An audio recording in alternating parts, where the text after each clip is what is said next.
Hello everybody, welcome to a Sunday video, and as a lot of you know, on Sundays I like to deep dive a topic in particular, talk about my account and other things, and yeah, so I'm recording this on Friday, and I'm going to put this out on Sunday as a second video, and basically it's called Eating My Words and Doing Thronebreaker.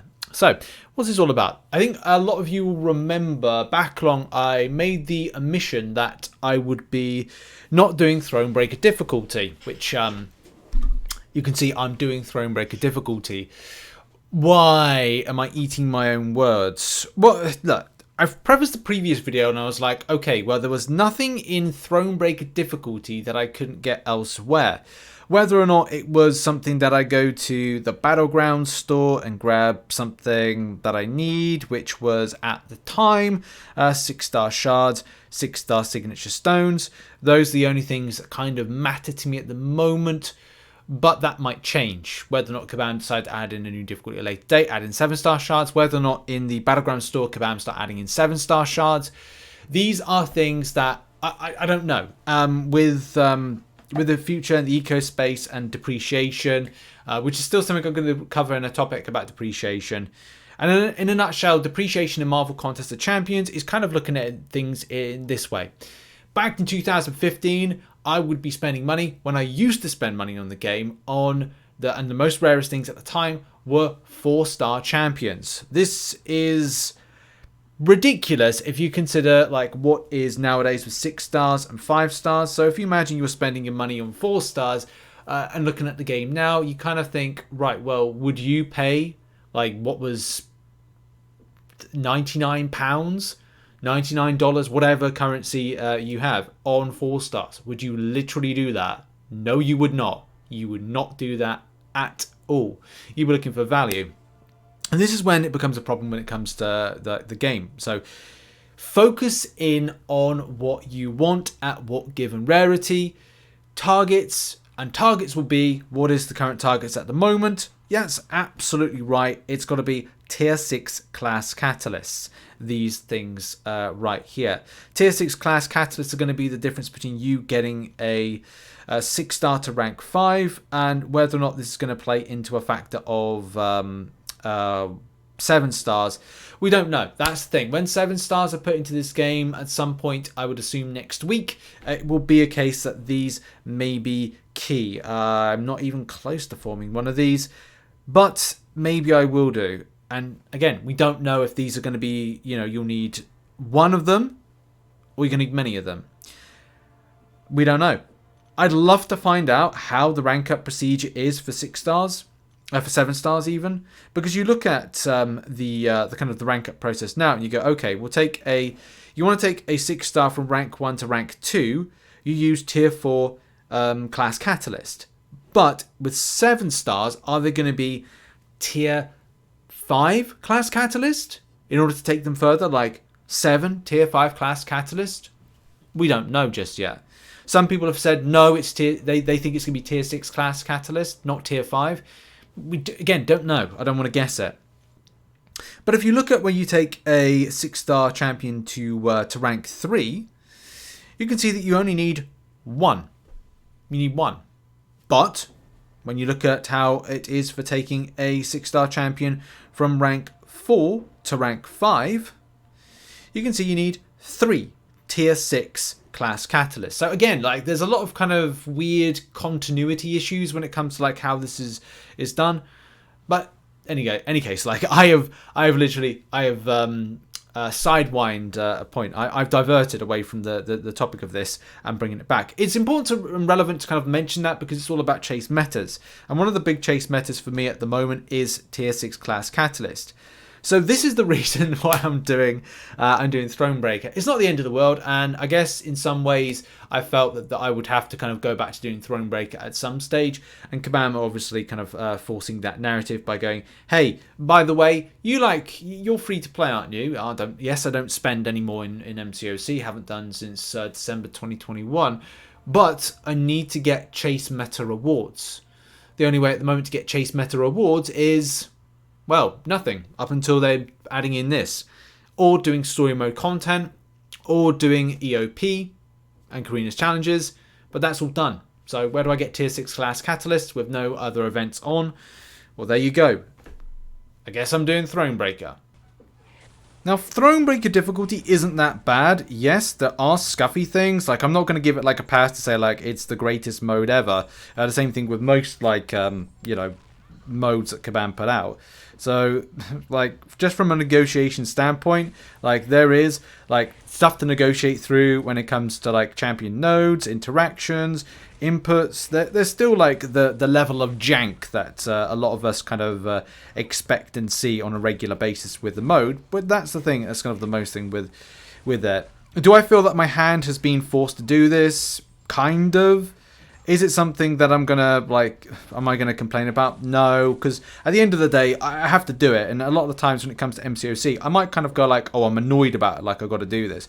But I'll do it. And that's just like, you know, you've got to still have the mentality. Now, this doesn't mean I can give the content, like a cert and a pass, because it's still a case, like, you know, dropped inputs and just kind of like node interaction can be at times a very kind of scuffy type thing, and just the enjoyment factor can be kind of like ruined, especially when you're waiting for ages for a champion to throw a special attack and you're like, okay, well, do I have to double dex? What do I have to do? But there are other things, like when it's like a smooth month. I mean, this I would say is a smooth month because the easier rotations on the champion is that I just wait for SP1 to rotate round, and that's okay. Like I'm kind of cool with that that element there, and it can become fun. Trying to concentrate and speak at the same time is like, I know, like, I thought I'd do this for the video, but like a lot of time I'm gonna have to like just make sure I just look here, because the power gain can be something with this particular node. I'm like, right, I want to play aggressive with Kingpin, but I'm thinking like a lot of the times when it comes to certain bits, I'm just like, slow and steady wins the race. So it comes to a point of I'll just wait for the rotation of the 3 hits from the SP1 of Sandman, then I'll come in and I'll just do an SP1 rotation, keeping the enemy to an SP1 like that. If it's stupid, if people consider it stupid and it works, guess what that means? It ain't stupid. So there, he's kind of like on power gains. I'm like, I don't want to kind of like push him over the bar of power. And then stuff like that happens when I'm kind of like swiping and nothing happens, and he's pushed to an SP2. Sod's law. Honestly, sometimes sod's law. But then you can just kind of come and go, like, I'll just play aggressively. So sometimes it's okay, and I have like rounds where things are all right, and other times it's like there. Like, I want to play aggressively because I've got the unstoppable, but I know like what is going to happen. I'm just going to get clapped by just going into hitting to block counter by special situation. It's just sod's law. Like, if you've seen like the first video I did on this, like back when the content was released, good rotations, fine. And then other times it's like an input, and then other times it's just scuffy. So yeah, so Thronebreaker is always difficult. It's always hit and miss, I think. I find at times when it comes to just like the AI, the way it's been created, and just things when it comes to champion animations and how we perceive the response time and stuff like that. So yeah, going back to that particular point earlier, like Thronebreaker rewards, there are some things that, look, I could be doing with. The 6-star shards will become not really in the meta and interest for me very soon, especially with 7 stars being released. But the 6-star rank 4 materials, so tier 6 basic, sorry, and tier 3 alpha is going to become very, very relevant and very important.